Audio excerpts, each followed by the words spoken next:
முட்டை மசாலா சாதம் செய்ய போகிறேன், வாங்க பார்க்கலாம். இப்போ வந்து சிப்பில் ஆட்டின கடலெண்ணெய், இஞ்சி வந்து நெல்லிக்காய் நீட்டமாக நறுக்கி வச்சுருக்கோம். இதை பாருங்க பூண்டு அதேமாரி நறுக்கி வச்சுருக்குறோம். நீங்கள் வந்து குழந்தை பாருங்க கருவேப்பிலை, வெங்காயம்,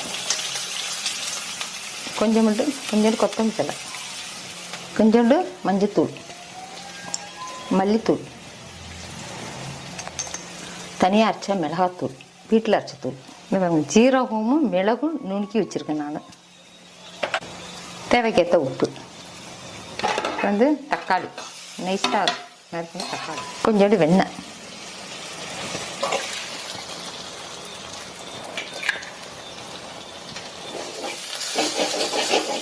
இந்த சாதத்துக்கு ஒரு கிண்ணம் சாதம்னு வச்சிங்களேன். கொஞ்சோண்டு கொத்தமல்லி தழை,